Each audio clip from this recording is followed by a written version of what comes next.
everybody, my name is Dewi. I'm an autonomous systems engineer here in the UK.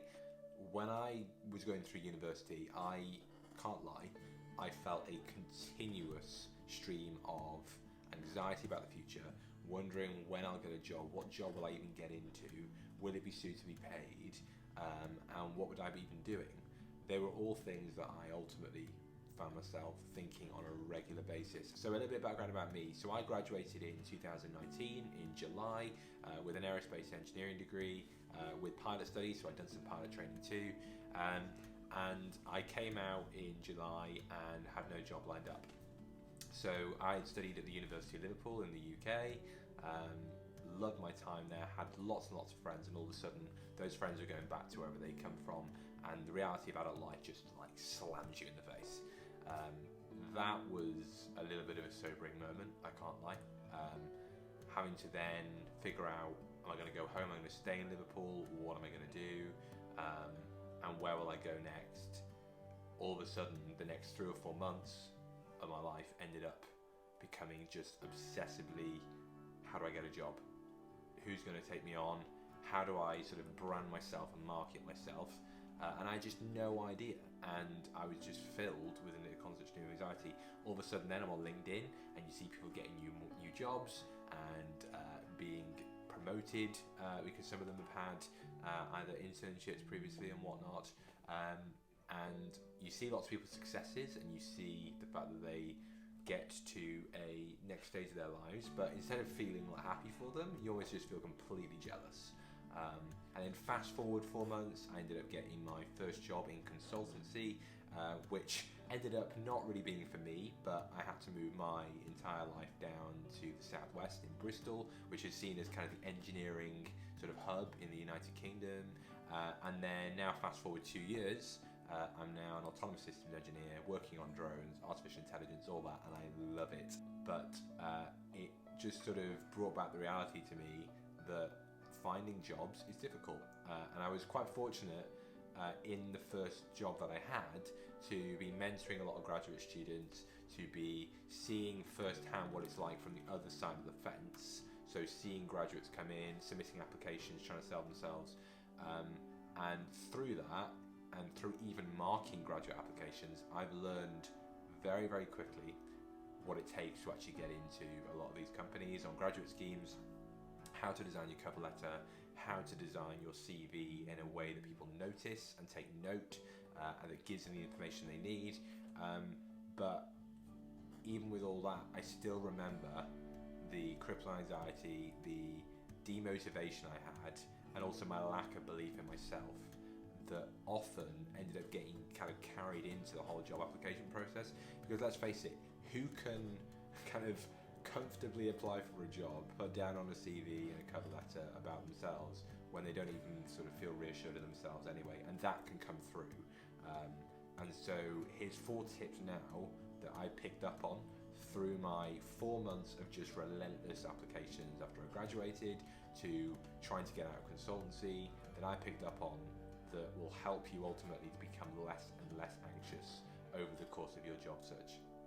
So let's go. So step 1, realize that tomorrow or next week or next month could be the time that you get some really positive news and maybe even a job offer. When I was going through my job search, I spent a relentless amount of time networking with people on LinkedIn. That's pretty much all I did every single day. I remember waking up, rolling over, seeing the text message, and it's saying, Dewi, we'd love to interview you next week for a development engineer role over here in Singapore. Please let me know what times you're suitable. And all that took was for me to send a LinkedIn message, network a little bit, and I had that all in the space of a couple of days. I had perfected my networking, I got in touch with people, I was taking interest, but the fact that that could happen in the space of just a couple of days, and then more and more over the course of my job search, I got similar responses. Those little hits of positivity and achievement kept me going. So remember, focus on taking things step by step. Don't rush and think too far ahead, but realize that tomorrow or next week or next month you can get some really positive news, and look forward to that. So step number 2, this one is quite important. Do not rush the process of finding a job unless you absolutely have to, whether that's financially. I, during my job search, ended up going into consultancy because I was rushing the process. I had no idea what consultancy entailed at the time. I remember sort of seeing the job title and getting a little bit too caught up in the job title. I ended up wanting to rush it. I just wanted to get it, go, go, go.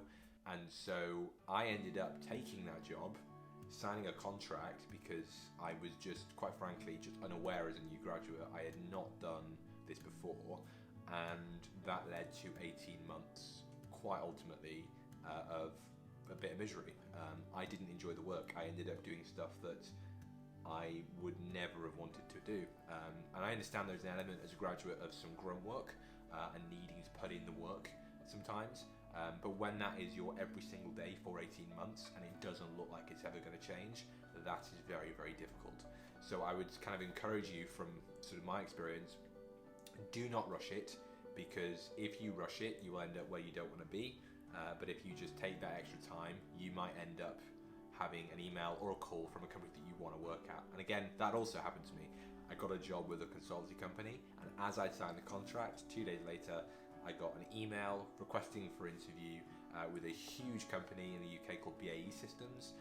They make a lot of the UK's fighter aircraft and really cool technologies in artificial intelligence and whatnot.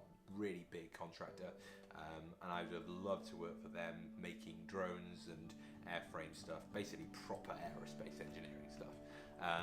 But I didn't. I had no way to do that because I'd already moved down to Bristol by that point, and I cannot lie, I felt an immediate sense of regret, knowing that I could have just waited longer and got into BAE Systems. I perfected the interview techniques by that point. I'd gotten much more comfortable with the process, but I then ended up feeling like the job I'd taken was something that I knew I'd rushed into, and I was dealing with the consequences of that. So please, take it from me, do not rush, because if you rush and you end up doing it out of desperation or a guilt or being jealous that other people have done things quicker, you will just feel, quite frankly, miserable and still jealous in a job that you don't like, all just because you were trying to bring in an immediate income. So that would be step 2 for me. Step 3, or the third item in our list, is spend lots of time with your friends, family, and develop your relationships with people. I'll be quite honest, the whole road of finding a job can be quite lonely. Your parents, if you're with your parents, they'll be at work day to day, unless you're fortunate enough to have someone still at home. Your friends, they might have moved to other places, but it's important to keep in touch with them. If all you're doing every single day is you're inside and you're applying for jobs, that starts to get to you after a while, both psychologically, but also just in your willpower. You just lose willpower. As humans, we are literally designed to be sociable, to be able to go out, to talk to people, to share our struggles with each other, to get advice, to get wisdom, to get input, to get insight, and maybe sometimes a fresh point of view. Maybe you're thinking of taking a job but you don't know, or maybe you've gone through the process and you still have no idea, but someone else who's done it before, who's been a bit wiser, can sort of help you. That's really important. And if you don't have that, you're sort of tipping the scales. You're sort of way too much on the introverted side. And you could be an introvert, maybe you like it, but even introverts start to struggle with that after a while.